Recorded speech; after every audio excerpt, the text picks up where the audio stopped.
हरे कृष्णा। विश्वास वह शक्ति है जिससे उजड़ी हुई दुनिया में भी प्रकाश लाया जा सकता है। एक बार अपने आप पर पूरे दिल से विश्वास करके काम का आरंभ कीजिए। यकीन मानिए, आप जो चाहते हैं वो आप जरूर ही हासिल कर लेंगे। नमस्कार दोस्तों, आप समस्त श्रोतागण का आपके YouTube चैनल जीवन अमृत पर हार्दिक अभिनंदन है। आज इस सुविचार के साथ वैशाख महात्म कथा का दूसरे अध्याय में आप सबका स्वागत है। आज के वीडियो में आप रसपान करेंगे सर्वप्रथम भगवान श्री कृष्ण और उनके परम भक्त, जिनके लिए उन्होंने गवाही तक देने धरती पर आना पड़ा। जो हरि का नाम लेगा, हरि उसे बचाने कलयुग में भी प्रकट हो जाएंगे।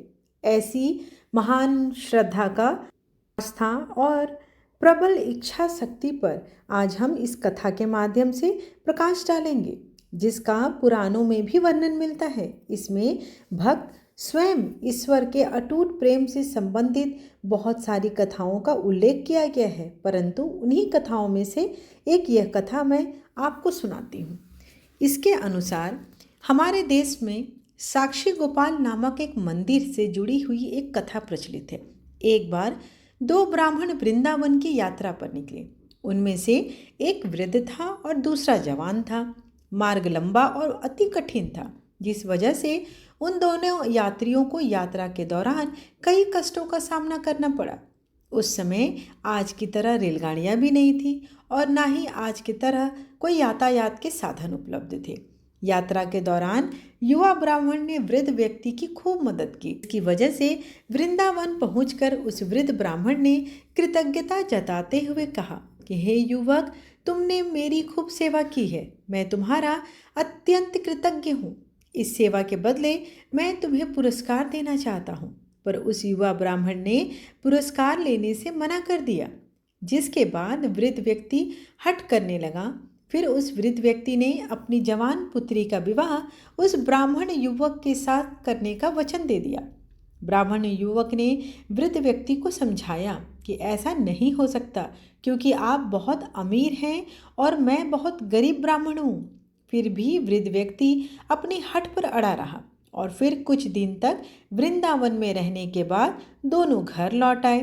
वृद्ध व्यक्ति ने सारी बातें घर आकर बताई कि उसने अपनी बेटी का विवाह एक ब्राह्मण से तय कर दिया है, पर पत्नी को यह सब मंजूर नहीं हुआ। उस वृद्ध पुरुष ने पत्नी से कहा कि अगर मेरी पुत्री का विवाह उस युवक से करेंगे तो मैं आत्महत्या कर लूँगी। कुछ समय व्यतीत होने के बाद ब्राह्मण युवक को चिंता होने लगी कि वृद्ध अपने वचन को पूरा करेंगे या नहीं। फिर ब्राह्मण युवक से रहा न गया और उसने वृद्ध ब्राह्मण के पास आकर उसको अपना वचन याद कराया। वो वृद्ध पुरुष मौन रहा और उसे डर था कि वो अपनी बेटी का विवाह इससे करवाता है तो उसकी पत्नी जान दे देगी। वृद्ध पुरुष ने कोई उत्तर नहीं दिया। तब ब्राह्मण युवक ने उसका दिया हुआ वचन याद कराने लगा। तभी वृद्ध ब्राह्मण के बेटे ने इस ब्राह्मण युवक को ये कहकर घर से निकाल दिया कि तुम झूठ बोल रहे हो, तुम मेरे पिता को लूटने के लिए आए हो। फिर ब्राह्मण युवक ने कहा कि ये सारे वचन तुम्हारे पिताजी ने शिव गृह के सामने दिए थे। तब वृद्ध व्यक्ति का ज्येष्ठ पुत्र, जो भगवान को नहीं मानता था, युवक को कहने लगा कि अगर तुम कहते हो कि भगवान इस बात के साक्षी हैं तो यही सही। अगर भगवान प्रकट होकर ये साक्ष्य दें कि मेरे पिता ने वचन दिया है तो तुम मेरी बहन के साथ विवाह कर सकते हो। तब युवक ने कहा, हाँ, मैं भगवान श्री कृष्ण से कहूँगा कि वो साक्षी के रूप में आए। उसे भगवान श्री कृष्ण पर पूर्ण विश्वास था और भगवान श्री कृष्ण उसके लिए वृंदावन से जरूर आएंगे। फिर अचानक वृंदावन की मूर्ति से आवाज़ सुनाई दी कि मैं तुम्हारे साथ कैसे चल सकता हूँ, मैं तो मात्र एक मूर्ति हूँ। तब उस युवक ने कहा कि जब मूर्ति बात कर सकती है तो साथ भी चल सकती है। तब भगवान श्री कृष्ण ने युवक के समक्ष एक शर्त रख दी,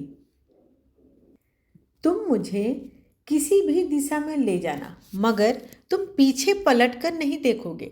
तुम सिर्फ मेरे नूपुरों की ध्वनि से ये जान सकोगे कि मैं तुम्हारे पीछे आ रहा हूँ। युवक ने उनकी बात मान ली और वो वृंदावन से चल पड़े।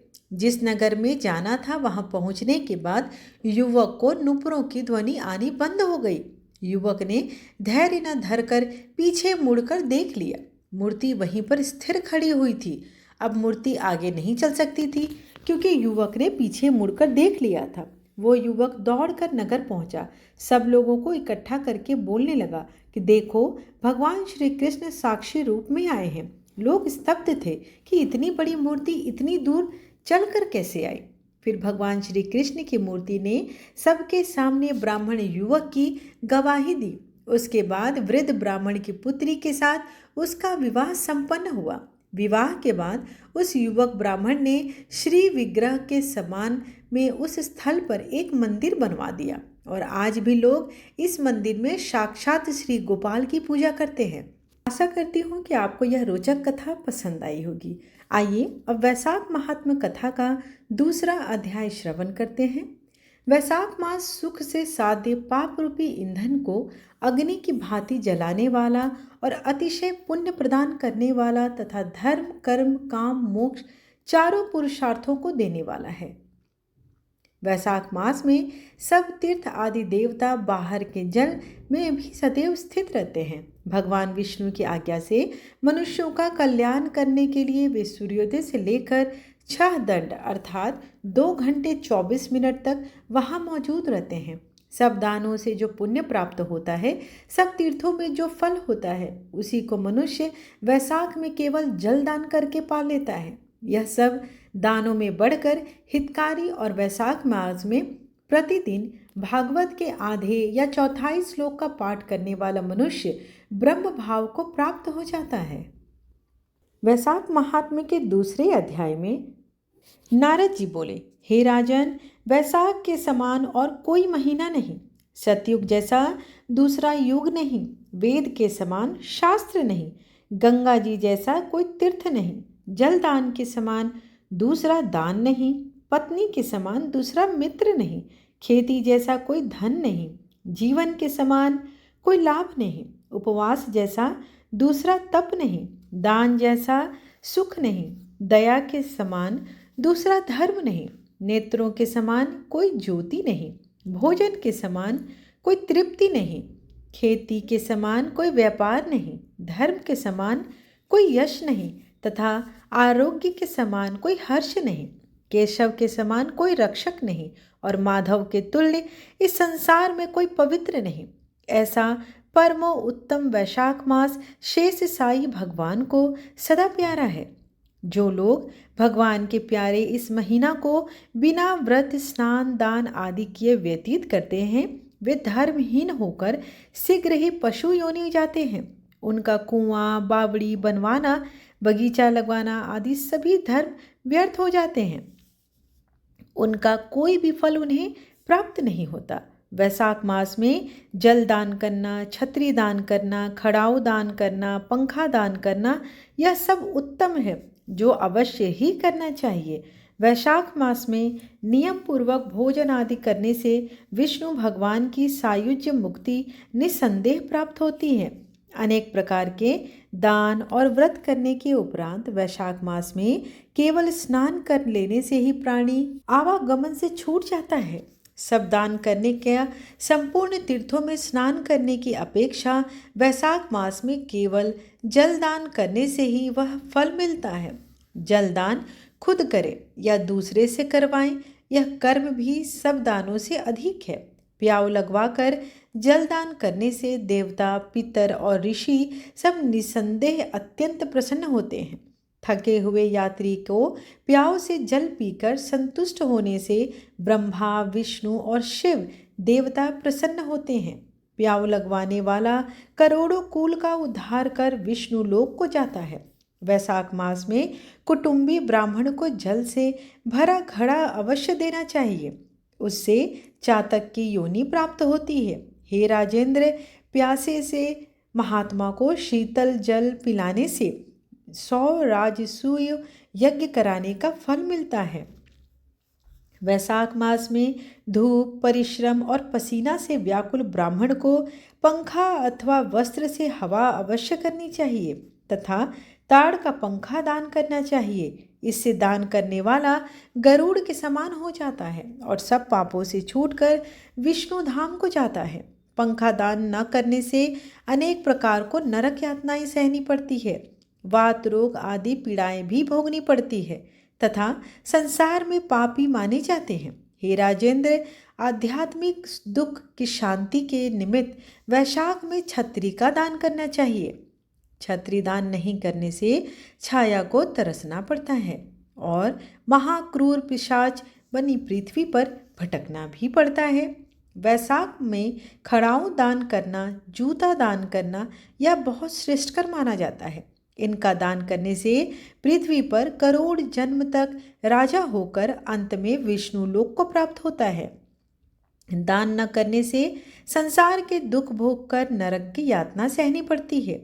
जो मार्ग में श्रम को दूर करने के लिए विश्राम स्थल बनवाते हैं तथा जो दोपहर की अतिथि या ब्राह्मण को आसन देकर भोजन कराते हैं, उसका फल ब्रह्मा जी भी वर्णन नहीं कर सकते। अन्नदान भी अवश्य ही करना चाहिए। इस दान के समान दूसरा कोई दान नहीं है। अन्नदान मनुष्य को तत्काल तृप्ति कराने वाला होता है, इसलिए भूखे मनुष्य को स्त्री, पुत्र, घर, वस्त्र, अलंकार, आभूषण आदि कोई भी वस्तु अच्छी नहीं लगती, लेकिन पेट भरने पर ही सबसे अच्छी लगती है। इसलिए अन्नदान अवश्य करें और जो भी पंडित लोग हों उनको पिता के समान समझकर उन्हें दान पुण्य अवश्य करें। सारांश इन सब का यही है कि अन्नदाता में सब धर्म आकर निवास करते हैं। आशा करती हूँ कि आपको वैशाख महात्म कथा का दूसरा अध्याय पसंद आया हो। आइए, आरती कुंज बिहारी की, श्री गिरधर कृष्ण मुरारी की। आरती कुंज बिहारी की, श्री गिरधर कृष्ण मुरारी की। गले में वैजंती माला, बजावे मुरली मधुर बाला। श्रवण में कुंडल झलकाला, नंद के आनंद नंद लाला। गगन सम अंग कांति काली, राधिका चमक रही आली। लतन में ठाड़े वनमाली, भ्रमर सी अलक कस्तूरी तिलक। चंद्र सी झलक ललित छवि श्यामा प्यारी की। श्री गिरधर कृष्ण मुरारी की। आरती कुंज बिहारी की, श्री गिरधर कृष्ण मुरारी की। कनकमय मोर मुकुट बिल से, देवता दर्शन को तरसे। गगन सो सुमन राशि बरसे, बजे मोर चंग मधुर मृदंग। ग्वालिनी संग अतुल रति गोप कुमारी की। श्री गिरधर कृष्ण मुरारी की। आरती कुंज बिहारी की, श्री गिरधर कृष्ण मुरारी की। जहाँ ते प्रगट भई गंगा, सकल मन हारिणी श्री गंगा। स्मरण ते होत मोह भंगा, बसी शिव शीस जटा के बीच। हरे अध कीच चरण छवि श्री बनवारी की। श्री गिरधर कृष्ण मुरारी की। आरती कुंज बिहारी की, श्री गिरधर कृष्ण मुरारी की। चमकती उज्ज्वल तट रेणु, बज रही वृंदावन वेणु। चहु दिसि गोपी ग्वाल धेनु, हसत मृदु मंद चांदनी चंद। कटत भव फंद, टेर सुन दीन दुखारी की। श्री गिरधर आरती कुंज बिहारी की, श्री गिरधर कृष्ण मुरारी की। आरती कुंज बिहारी की, श्री गिरधर कृष्ण मुरारी की। त्वमेव माता च पिता त्वमेव, त्वमेव बन्धु च सखा त्वमेव, त्वमेव विद्या द्रविणं त्वमेव, त्वमेव सर्वं मम देव देव। आरतीं समर्पयामि। विष्णुदेवताय नमो नमः। आशा करती हूँ कि आपको आज की वीडियो पसंद आई हो। अगर आपको वीडियो पसंद आए, हमारी मेहनत पसंद आए, तो एक बार दिल से कमेंट बॉक्स में हरे कृष्ण अवश्य लिखें। और अगर आप मेरी चैनल पर पहली बार आए हैं, वीडियो पसंद आए तो चैनल को लाइक शेयर एंड सब्सक्राइब करें, ताकि मेरे आने वाली वीडियोस की नोटिफिकेशंस आपको मिल सके। अगर आपका कोई सुझाव है या आप कोई खास प्रकार की कथा श्रवण करना चाहते हैं, तो आप कमेंट में लिख सकते हैं। धन्यवाद।